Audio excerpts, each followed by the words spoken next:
I'm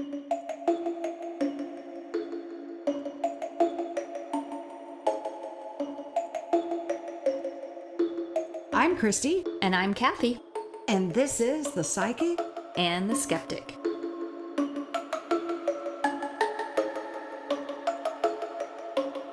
Welcome back to The Psychic and the Skeptic. And this is part 2 of our episode on psychic detectives. So with this part 2 episode, we've got a lot to discuss. We thought we would introduce the idea and the different techniques used in psychic detective work.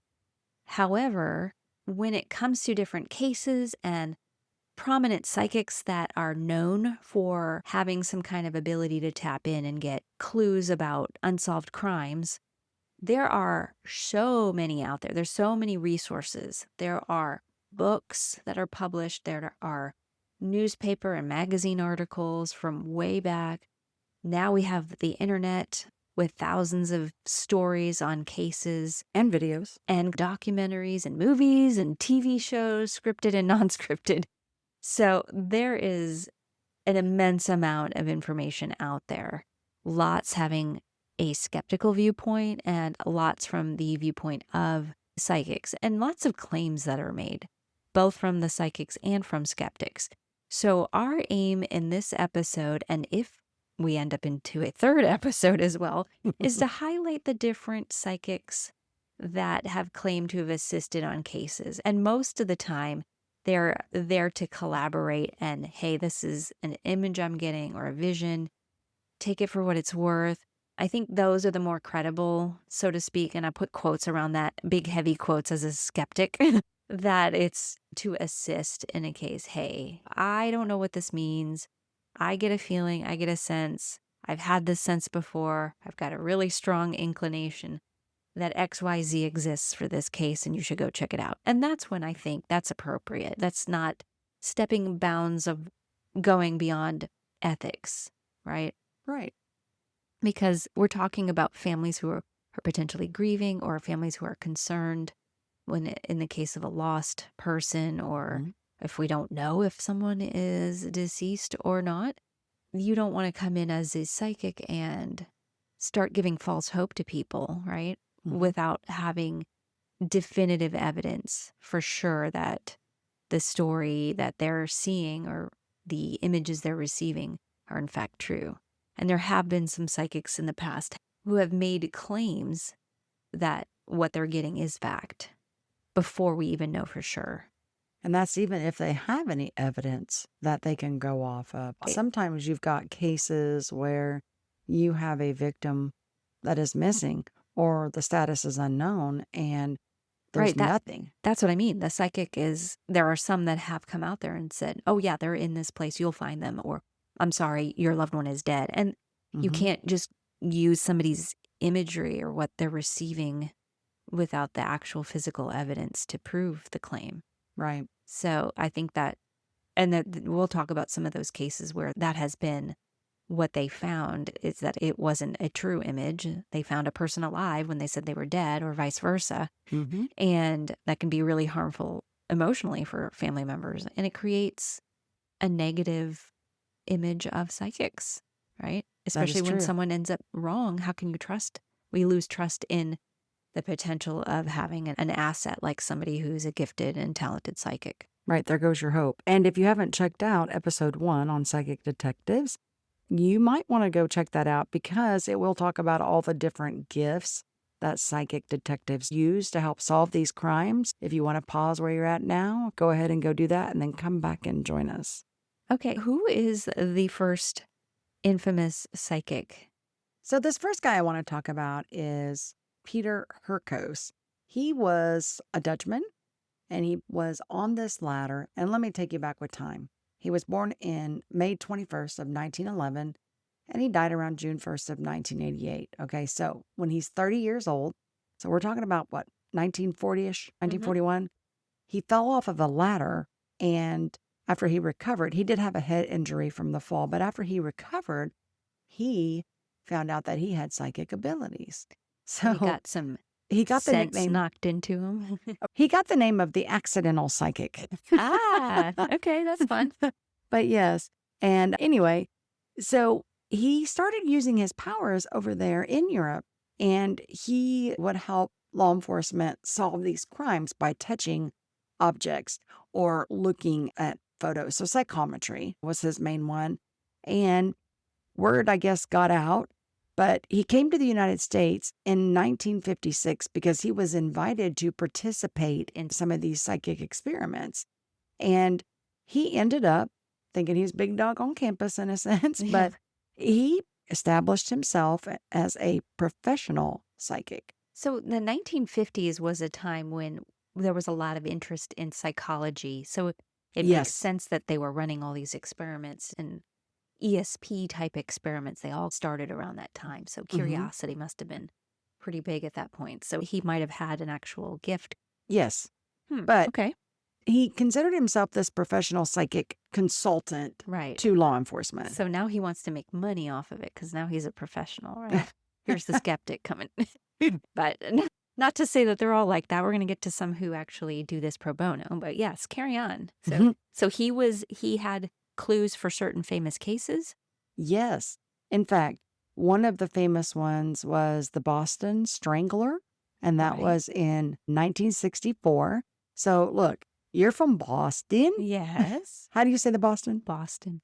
Oh, come on. You can say it differently. Boston? Get out of your car. There you go. It's been a while. It's been a good 25 years since I've been there. I kind of I can still hear your yank, though, in some of your words. Yeah, so being from Boston, we've all heard about this case before. It's pretty well known, but mostly that it was a serial killer, and that's the gist of it. So in 1964, there was a series of murders that occurred with women. There were 13 of them from the Boston area. The murders occurred between June of 1962 to January of 1964. As you can imagine, if you've got 13 women in such a short time that are being murdered, it's going to terrorize the city a bit and set up some panic. So it became a really famous case. And if we look at Albert DeSalvo, which is who they thought did it, he was married, regular blue-collar worker, but he did have a past. He was convicted of. So the victims, these 13 women, ranged in the age of 19 to 85. They were typically single women who lived alone. They were assaulted and strangled in their homes with an item of their own clothing. Now, usually this clothing was things like stockings or a bathrobe cord tied into a bow, but there were no signs of forced entry. And we all know that when there's no signs of forced entry, the assailant is usually someone that the victim knows. So now the media got all involved in this case. They are the ones that actually coined the name for these murders, or the assailant, I guess you could say, as the Boston Strangler. And that was because of the way he was killing his people, strangling them to death. Now we're going to jump back to Hurkos here for a second. So with him being a psychic detective, quote, right, unquote, he gave descriptions to the police of what he thought this guy looked like. And he did come fairly close. But when it came to police questioning if it was DeSalvo, he absolutely said, no, it's not DeSalvo. It's not DeSalvo, right? So he also said that there was only one killer because there was a theory out there that there might have been more than one. That is true, yes. Albert DeSalvo actually confessed to the murders of these women. Now, he provided details that seemed to match the crime scene's information, and those details were not released to the public. There was some inconsistencies in his confession, but still, he did confess to it. Now, he was never actually charged with the Boston murders because there was a lack of physical evidence at the time. He was found guilty of what was called the Green Man sexual assault and robbery, and he was given a life sentence to prison. So he did spend time. He just wasn't in prison for the Boston Strangler cases. Correct. Okay. Correct. Yeah, so DeSalvo was stabbed to death in prison in 1973. Oh, So, wow. yeah, so Hurkos went to his death in 1988 believing that Del Salvo was not the killer. But in 2013, this is when DNA was it was in its infancy, but they did find that Del Salvo's DNA was found at the scene of that final victim, which was 19-year-old Mary Sullivan. So they knew that Del They Salvo found did it. evidence that he was Yeah. the That he murderer. was the actual killer, even though he was already dead. Yeah, he'd been dead a But long time. But it's nice that they still go back and try to solve these cases, and I wonder if it's just because it had all that attention. These cold cases when we've gone all these years, what was that, 49, 50 49 years years, where it was yeah. unsolved. And yet we still have people working through DNA technology to solve these cases. Yeah, if you think of families of these victims, they still want closure. Right. Even if 49 or 50 years have passed, they want So, closure to know their loved ones, who killed their loved ones, what happened, what was all the evidence involved. and this Peter Hurkos was involved in another pretty famous case too, right? Oh, yeah, that was the Manson family murders. The Charlie Manson case involved a series of these brutal murders carried out by his cult. So he supposedly did not kill people, but he had his cult members do that. The cult was known as the Manson family, of course, named after Charles Manson. And this happened in Los Angeles during the summer of 1969. The crimes included the murder of a well known actress, Sharon Tate, and then 4 others. It really shocked the nation. Which gained the fame and notoriety of this murder case. Do you remember the song that the Beatles produced called Helter Skelter? Yes, it had to do with that. Uh-huh. It did. Manson technically believed his followers would survive by hiding in Death Valley to emerge and lead a new world. Dude was obviously not all there. Yes. But what was cool with Hurkos, the psychic, he did look at some crime scene photos and he told the police that he picked up on a bearded man and got the name Charlie. Oh. And that's it. And was he correct? Yeah, he was correct on this one. This one, yeah. Didn't give a lot of information, but just that, yeah, he had a hunch, huh? So reality says that authorities took the suspect Hurkos pointed to into custody, but he was too mentally deranged to stand trial. The actual killers of the Manson family were convicted of the murders, and Hurkos was not credited with their capture, although he helped point them in the right direction. I wonder, and that's the skeptic side of this, is this is normal police work. They were looking this direction anyway, and it makes sense if he's connected to this family.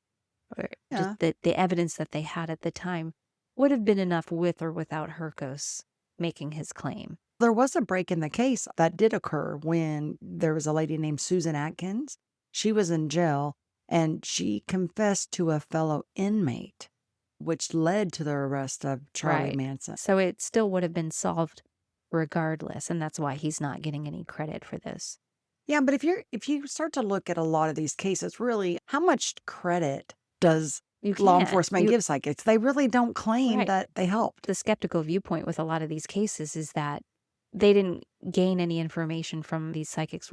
Some cases, they didn't even ask for the information, or that this was all the same type of thing that law enforcement was going to look into anyways, regardless of having a psychic. Some of the other arguments is that some of what the psychics have picked up on in hindsight, once the case is solved, it's easy to connect the dots there and retrofit it into, oh, yeah, I had that idea too. Yeah. And with Hurkos, he was one of those ones that he would, after the fact, go visit these crime scenes and he would touch objects like their clothing or whatever. And he used psychometry quite a bit.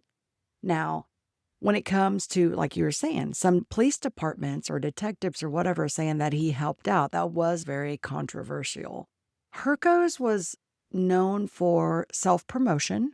Yeah. So just like he started when in his homeland, and police sometimes would find his information it's either already in the newspapers or it's just unhelpful information altogether. And here's something else.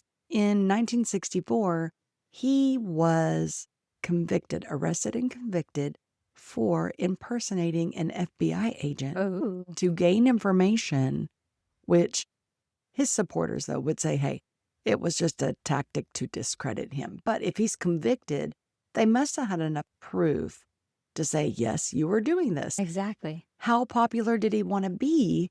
It doesn't help the case of believing psychics. So it's going to take a few more for us skeptics to believe this is a thing. Exactly. So exactly. who else can we talk about? Are there others? Of course. That's what this whole episode's all focused around. Yes, we're going to talk about a woman, another psychic detective. Her name is Dorothy Allison. So Okay.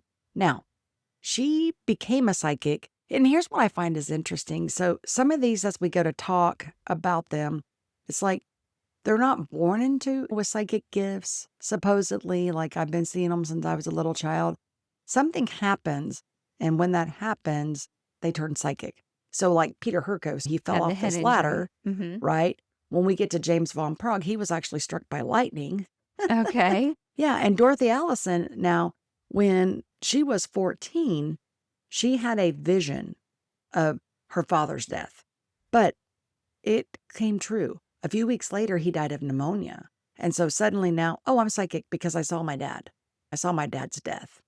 But her mom, supposedly the gifts of the psychic vision or whatever, ran on her mom's side because her mom told her, yes, you do have the gift, but you've got to use it for good and not for profit, which I admire her mom for that in a sense, because if you looked at Hurkos and how he was trying to self-promote himself as the psychic, I wonder how much money he actually made. And it's not all about the money. Yeah, can you charge for your time or whatever? But, you know. The thing about this 14-year-old vision that she had, though, that is a normal fear of any child, and they may have dreams and worries that translate into their dreams. So you can explain this one away too easily. But because the mom had interest or thought that there was this gift in the family, she has this one crazy dream that turns out to be true, and you want to cling to that. You must be psychic too. And it's like, okay, well, we need, again, a little more evidence to prove she has this gift. So how did Dorothy get involved in crime solving? She actually got her fame in 1968 because she contacted the Nutley, Nutley, Nutley Police Department, and she had these details of a missing boy. And Okay. she described this little boy. She told him that she had this dream of this little blonde-haired boy in a green snowsuit and said, hey, he drowned in a pond and that he was wearing his shoes on the wrong feet and that his body was stuck in a drain pipe. So she goes to the police department. She tells them these details, and they actually found his body stuck in a drain pipe, and he matched Dorothy's description exactly. Wow. So she just showed up. Can you imagine being the police officer and somebody's coming in and giving you all these details? So that, this is contrasts with Peter in the sense that he just saw a bearded man named Charlie. She's got all these other details. I'd be a little concerned and might want to put her in the little questioning room. I Right? think Like, that's what do what's you know about this crime? And how do you know so many details? Like, she could become a suspect by doing this. And I do believe that there has been some psychics in the past who have become suspects because of getting this information. And I've had dreams like Dorothy where information will be given to me about something, and it is real. It does happen. And some psychics have a gift like that to receive that information that I wonder way. if there's a lot of people who don't say anything about it for fear of becoming a suspect themselves. Correct. I've got too much information, nobody else knows anything, and then they go find the body. Logic would tell you that, hey, how did you have all this information? And there's no way to prove that. You just got a vision. We can't get in your mind and see and prove it. And what's so sad with Dorothy Allison, as a child, people thought other kids or neighbors or whatever, thought she was a witch. Oh. And this happened after her premonition of her dad when she was 14 years old. Now, in 1968, when she did help discover that little boy's body in the drain pipe, she became known as a psychic detective. And this was in Nutley, New Jersey, basically, when she got that title and that recognition. She used her gifts for over 30 years to help police find missing children and solve crimes. She worked on thousands of cases and reportedly led detectives to 250 bodies. Wow. That's a lot. How come we don't hear much about her? Because all of the reports out there is that there's never been a case solved due to the aid of a psychic detective. Yeah, see, I'm going to call bull malarkey on that because I believe there has been a lot of cases that's been solved. But if you think about it, if a police department comes out and says, oh, yeah, our psychic friend over here helped us to solve this case, do you know how much ridicule they would actually get? Sure, yeah. Yeah, I think that's a lot of times why they don't come forward is because of that ridicule. But you would think that they would have told these psychic detectives that, hey, we can't say that this is what helped us. But you don't really hear that side of it either. You don't hear anybody saying. They're of course, because they have to remain objective. They can't take subjective information from me and my feelings as evidence towards a case. Here's what makes me think I would believe her a little bit more, okay? She always refused to take any money for the work that she did with the police departments, and she would do it around the country, not just those in New Jersey. But she said if she did, it would be considered, quote, blood money, unquote. Yeah. And I think that goes back to her mom's influence, right? When her mom told her, hey, you are a seer. This is a gift. Don't use it for profit. And I think that always stuck with her. But she did work on there were two well-known, like high-profile cases. One of them was called the Son of Sam case. And then the other one was the Patty Hearst case. The Son of Sam case involved a serial killer. His name was David Berkowitz, and he terrorized the city of New York City from about July of 1976 to July of 1977, so about a good year. And he did these random shootings that left a total of 6 people dead, and then there were 7 that was wounded. Now, he earned his notorious nickname from bizarre, taunting letters that he would send to the police and the media, in which he would claim a demon communicating through his neighbor's dog, which was named Sam, ordered him to kill people. Okay, yeah. So schizophrenia?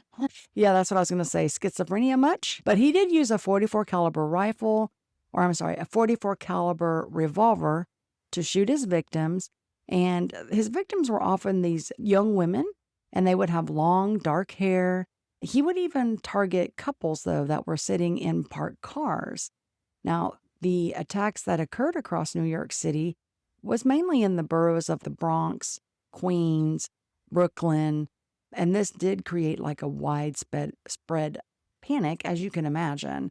And people started to do a lockdown in the summer of 1977.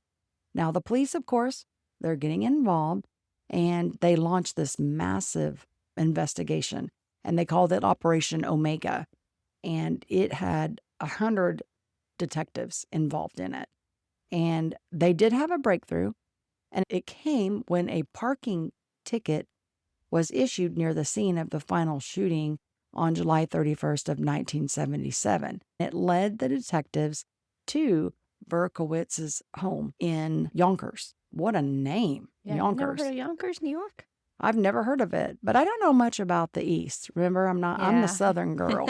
And now think about that parking ticket, because I will come back to that when we're talking about this psychic detective. But if we think about Berkowitz and his background, he was actually a postal worker, but he was also an Army veteran.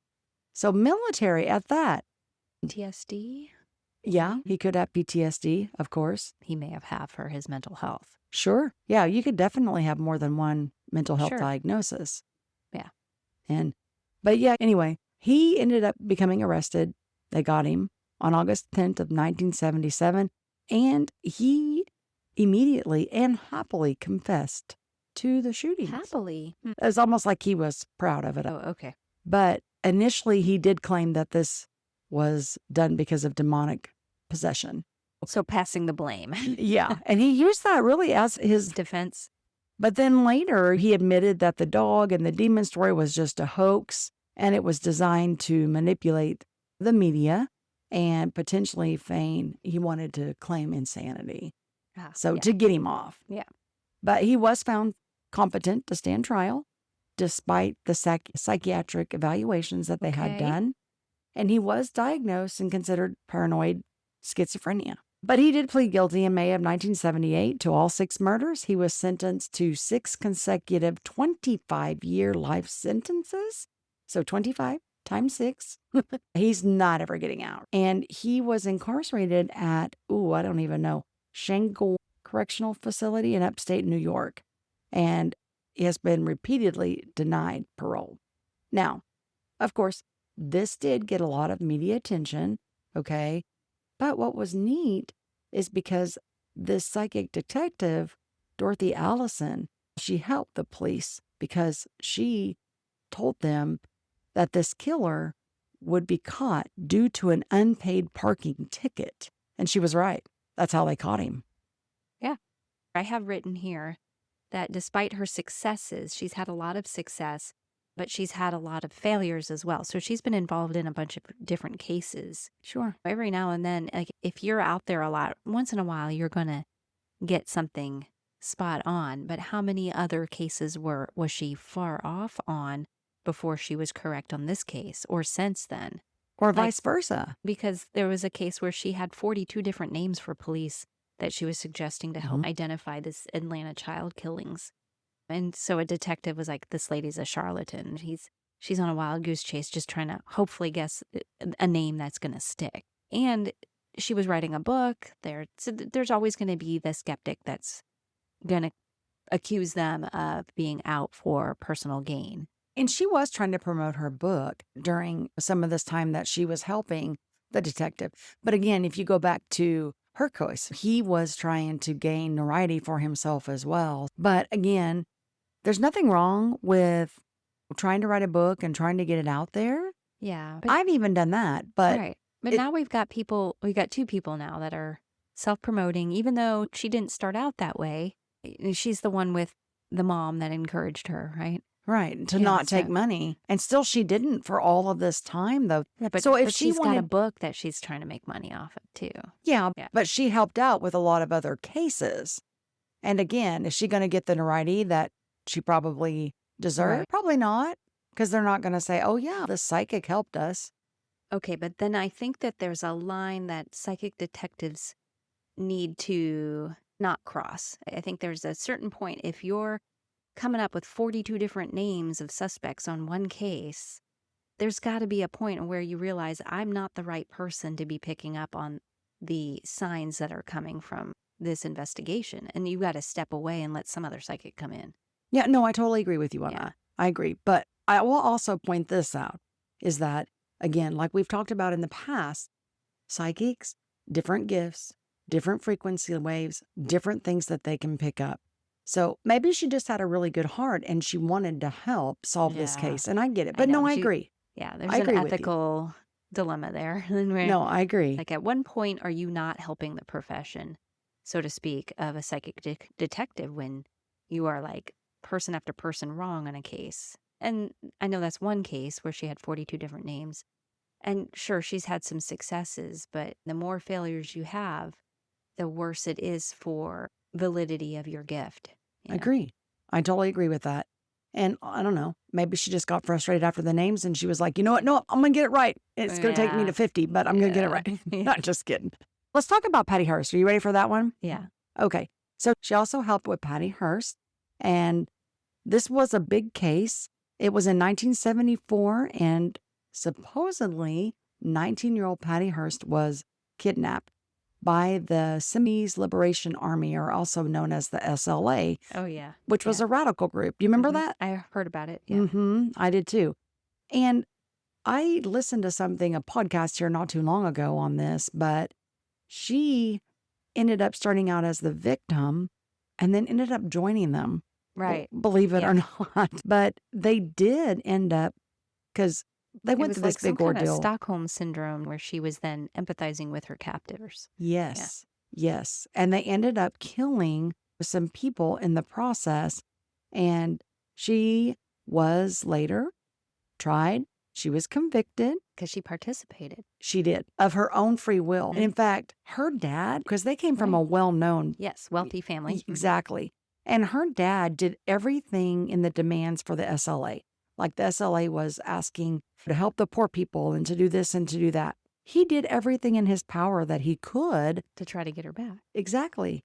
And then for her to write a letter, because she wrote several of them. And in the beginning, you can tell it's the Patty that they knew and loved. And in the end, she's go SLA, right? Yeah. And but she was tried for bank robbery because they did rob the bank. And the prosecution portrayed her as this willing accomplice, which she really was in the long run. Yeah. She was convicted and she was sentenced to 7 years. How did Dorothy Allison get involved? Good question, because I was getting ready to say that.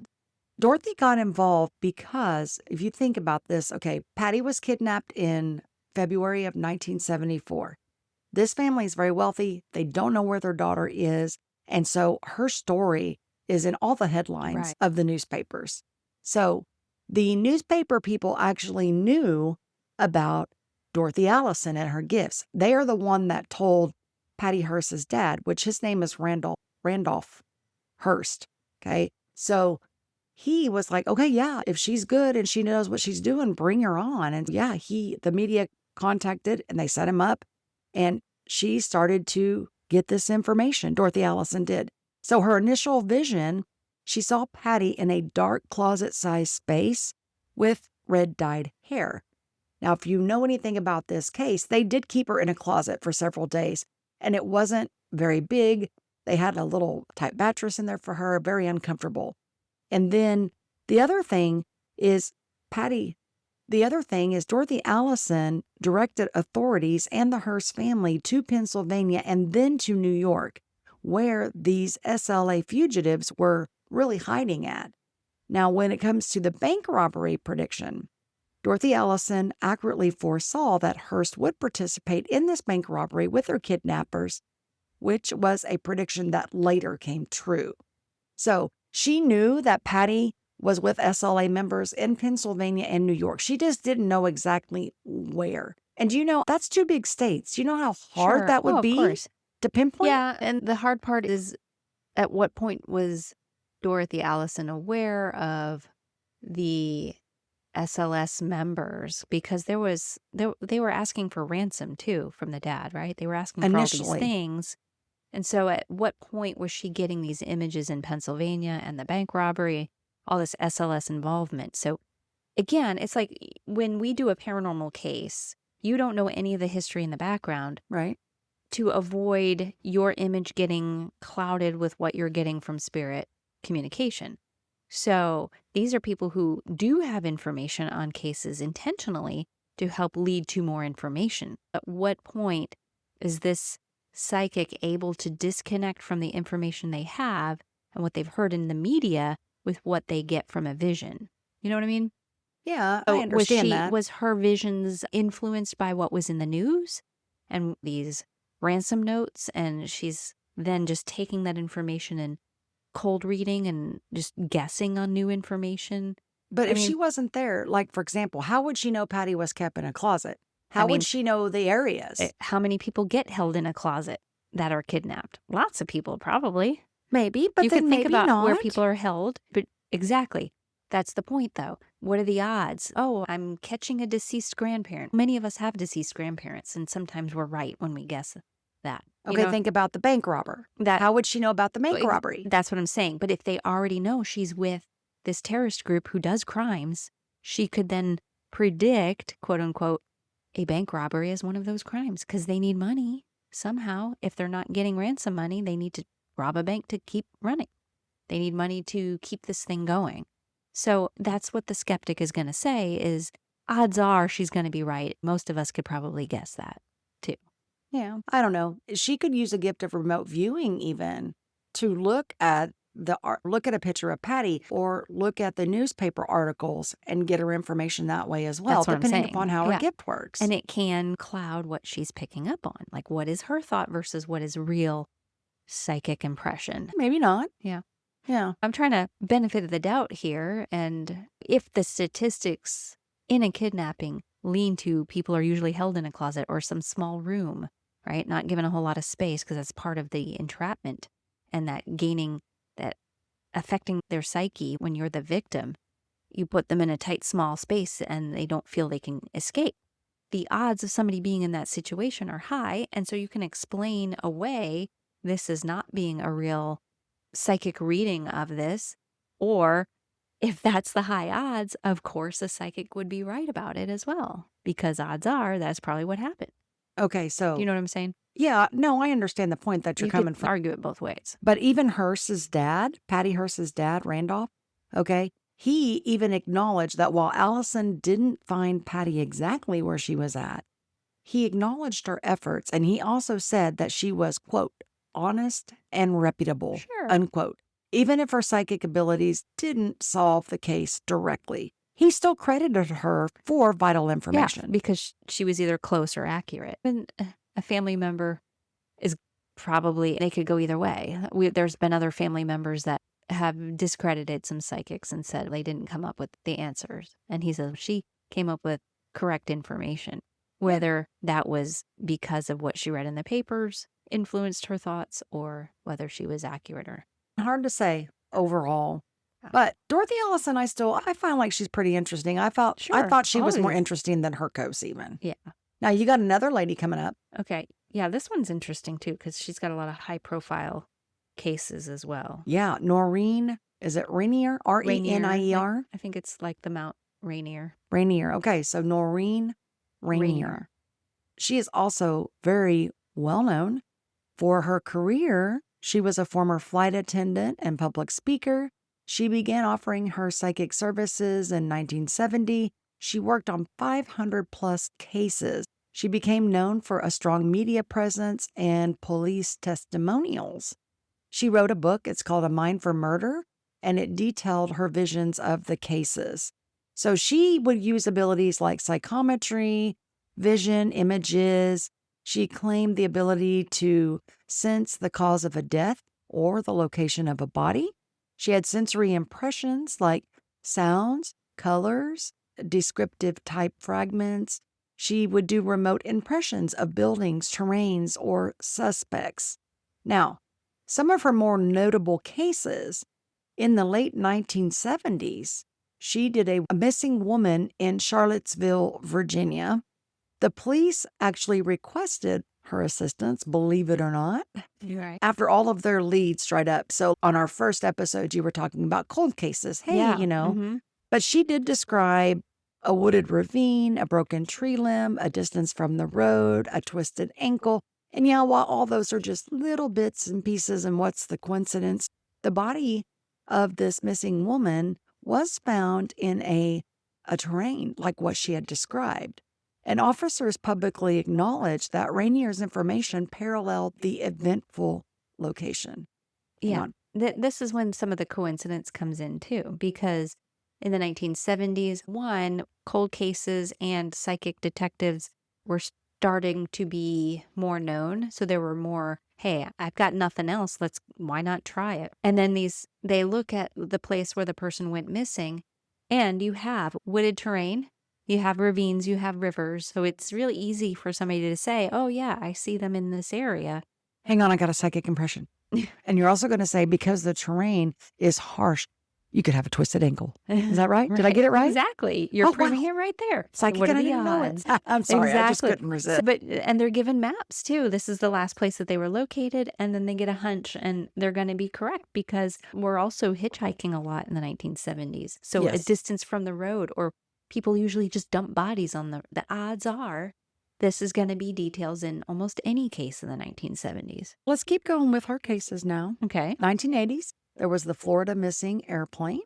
So aviation investigators and local deputies consulted Rainier. Again, look, they consulted her. Yeah. She described, there's a steep incline, a tree line, water nearby, and the outcome, the crashed plane was later located in a region resembling her description. And they also argue in this case that eventually that area was going to be searched. So sure, steep incline, tree line, water nearby. Almost every plane crash, same thing. Mountains, trees, Rarely is it something different than that. And looking at where it went missing, they already know the terrain for that area. And now it's interesting when they combed a certain space and come back to it and haven't seen anything. And I think this is the case where she persisted on that being the location, despite that they've already looked at it. And that makes it more interesting, because if they've already searched an area, and I think there were Native Americans who live in that area too that went and helped search and find that plane. It was a family that was missing too. From the plane as well? Or is this a separate case? That's this case. Okay. But even people on the ground that were looking for this plane hadn't yet checked that area. But I think they'd flown over it and didn't see it. And so she just gave some extra details about how it's going to be found. And it was the uncle, Flying the family. nieces and nephews that went for a ride with their uncle.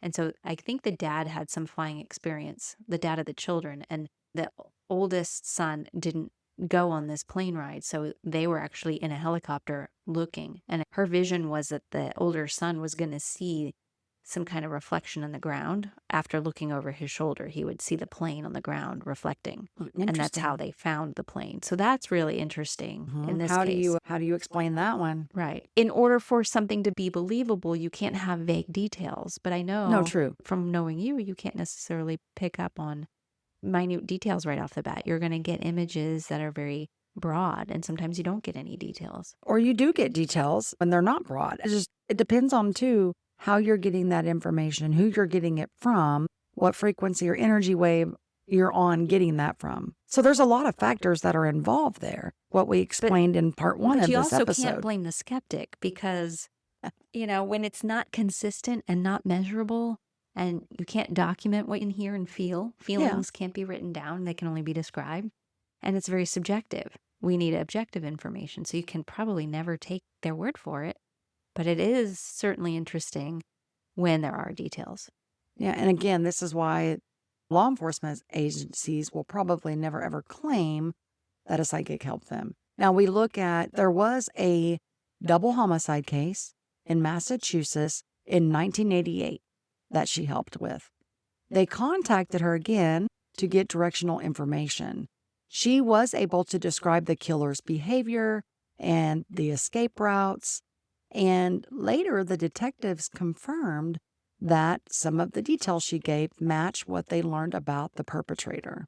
So she was able to give some, and it doesn't sound like she probably gave a lot of key details on that to help them, but she was able to give them some.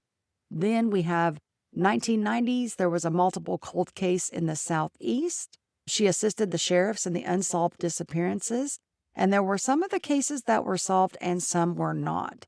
Now, one of the cases that I really want to get into that she was involved with was the 2002 Lacey Peterson case. Do you remember that one? Yes.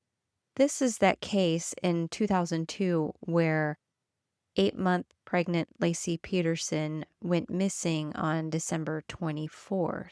Now, her husband, Scott Peterson, said that he was going to go fishing at someplace 90 minutes away, and she was going to go walk the dog and all the things while he was gone. And when he returned, her car was in the driveway, but she wasn't home, and the dog was just roaming the house with the leash on. And so he reports her missing, and this whole frenzy starts, and it became this big media case. And there were other missing women at that time too, but they focused on her specifically, I think because of the suspicion around the husband, because a week later, this massage therapist in California, Amber Fry, had come to media to say that she had been dating Scott Peterson the last month. And he had lied to her and didn't tell her that he was married. So, of course, she's, oh my gosh, I got to say something. And so she comes out and tells media, and that's where everybody and their suspicions started coming out. So naturally, the husband is denying that he had anything to do with the disappearance of Lacey. So he's got all these stories and these excuses of what happened. And his parents, of course, are wondering what happened as well. And that's when his mom reaches out to Noreen, who is a well-known psychic detective, and she starts working on the case. And then she actually gave a little bit of her own rendition. So she said that the Peterson family sent her 3 items of Lacey's. One was an envelope, a sweatshirt, and a shoe. And then she held on to them and she was trying to connect to Lacey. And she said, "I see her fall." That was her quote. "I know it was programmed in my mind," she says, "to find Lacey, but immediately I saw her in the house and I saw her being hit over the head. Then I saw her fall and I knew that a rug or some sort of wrap was missing from the house." She held 3 psychic sessions for Lacey in March before the bodies of Lacey and her unborn baby, Connor, were found. Rainier said that the location where the bodies were found matched her visions. Rainier says, "What I saw, I see pictures in my head. I didn't know if it was a bay. I didn't know if it was a large lake or an ocean. And I described the park, the bridge, the bumpy road, and the little fingers of water and land coming in. I described the whole area as much as I could." Then, after her psychic sessions were complete, Rainier said she reported her findings to Jackie Peterson, which was Scott Peterson's mom, by the way, and she sent transcripts of her tape sessions to the Modesto Police Department. Now, the Modesto police have not commented on her claims. Rainier said she spoke to Scott Peterson only once when she telephoned for his mother, Jackie. Rainier says, "I told him," this is quote, "I told him that I was sorry that his wife was missing and I hope to find her for him," unquote. And then Rainier says that he said very little and he didn't ask any questions. Interesting. So her visions technically didn't lead to the discovery of Lacey Peterson's body. Correct. How that came about was a jogger had noticed the bodies as they were running in that area. Mm-hmm. So the details on what was found is pretty graphic. But that, of course, law enforcement isn't going to give Noreen any credit for this because it's the jogger that located the body. But it was a pretty big case during that time, all over the news, all over national news. And the husband is usually one of the first suspects that the police actually will suspect. Yeah, she didn't get any kind of feelings when she was speaking with him. She wasn't getting any kind of psychic. Do you mean from Scott Peterson? Right. Yeah, when he was talking with her. Like, not that has been. Not that's documented. Right. Yeah. Not that it's been documented when I did my research. I do know that Rainier says, "Hey, I've been involved in more than 400 cases around the country. I've been very successful in finding missing people." So she's very confident, it sounds like, in her gifts. So now I'm just curious, what happened with the remainder of the Lacey Peterson case? Did they confirm for sure who did it? Okay, so yes, they definitely found out who did this. The FBI and the Modesto Police Department did some forensic searching in the Peterson home, and they used mitochondrial DNA testing and linked the DNA from hair that was wrapped around a pair of pliers that was found in Scott Peterson's fishing boat to hairs recovered from Lacey's hairbrush. Wow. So yes, the fishing boat was used, but they believe that he had moved her body somewhere to where he keeps the boat and then eventually brought her to the Bay Area to dump her body and the unborn baby's body. I just can't understand how someone can do that to their It's own horrific. You've wife, got to be but child too. right. Yes. Oh. Unborn. She was 8 months pregnant. Now, her body was found, like we mentioned earlier, by the jogger. The baby was found separate from her the day prior. Oh. There were 2 people walking their dog, and they found the baby's body. And then the next day is when the jogger found Lacey's body. Oh, that's so sad. The prosecution's case relied on circumstantial evidence, arguing that Scott must have strangled Lacey sometime between the evening of December 23rd and the morning of December 24th, and placed her body in his truck, drove it to his warehouse, and then moved her body into his boat, and then brought the boat to the arena. But how he was convicted was Amber had agreed to work with police to wiretap her phone and confront him over the fact that he lied to her. He had told her that he lost his wife, that he was a widow. This is his girlfriend, right? Yes. And so she had confronted him and taped their phone recordings, basically getting a confession or enough information out of him to then give police enough reasonable doubt for arresting him. What they say about a woman scorn, right? Yeah. Wow. Yeah, Amber got a lot of negative publicity as being the other woman, but she didn't know. And then she Exactly. really stood up for Lacey in that she helped to bring this case to justice. If you're being lied to, you're being lied to, and that's not your fault. Right. You know? Right. But I think as the case was unfolding, people weren't sure what the truth was until the truth came out. But he went to prison following months of probing, which uncovered he was having an affair before Lacey Peterson's death. And her body was found about 4 months after she went missing. So it did feel like a long time, although in hindsight, that seems like a short period of time, considering some other cold cases. But again, She wasn't a cold case. No, but Noreen was involved, and Scott's parents were the people who contacted her to help. So he didn't even confess to his parents what he had done. Wow. Yeah. I think this is a wonderful case that Noreen was able to help out on. And just like any psychic detective that's out there, yeah, you're going to have some cases that are spot on and good, some that are not. Noreen did have some cold cases she couldn't solve. She helped solve this one because it was found by citizens.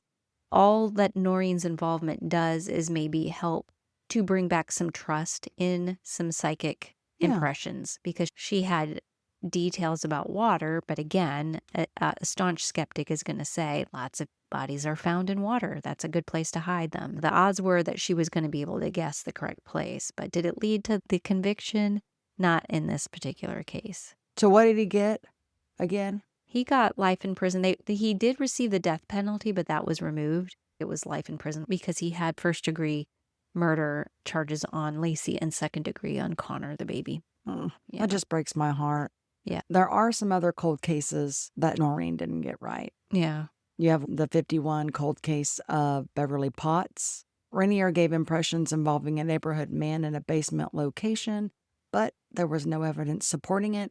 Then in 2004, there was the William Billy Smolinski disappearance. Rainier gave specific geographic impressions. The family searched the area she named. Nothing was found. Then the family turned around and sued her later for fraud. Oh. Yeah. And the court found misrepresentation in her deposition, but did not rule on psychic accuracy. Then there was the Paula Ober-Brockling case, consulted years after the murder, offered symbolic imagery. Thank you. About marshland and confinement. The outcome was some of the described elements matched the crime scene, but investigators say that she did not provide actionable leads. Then the last one, various U.S. police testimonials. So several officers from Florida and Virginia claimed that Rainier provided accurate descriptive details that helped narrow their searches. No case has been demonstrated to be solved solely due to her information. And that's what we keep hearing over and over again. Like, they may have accurate, but it didn't quite lead to it. Maybe pointed them in the right direction, but they ultimately solved the cases. Yeah, but she was cool because she used that clairvoyance. She also used the psychometry. And what I thought when I read about her, she actually saw things from the victim's perspective. So it's almost like looking through the eyes of your victim. And I thought that was pretty neat. That could be a little traumatizing. Oh, yeah. Especially if you're seeing their death. And I have had spirits that's done that before. But yeah, she was a very interesting one, I have to admit.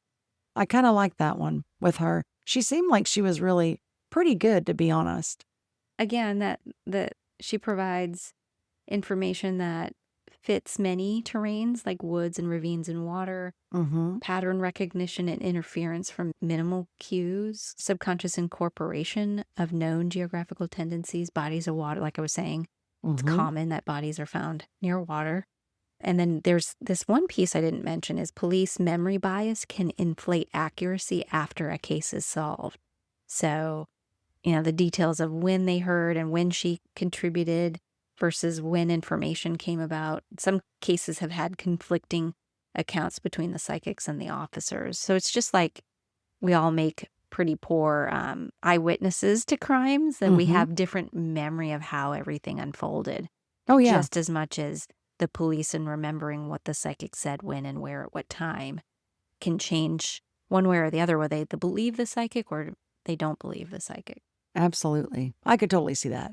And that is where we're going to leave you for this episode, because we have several more well-known psychics that maybe our listeners have heard of before that have been involved in many cases, and we want to give you a whole fresh episode with their stories.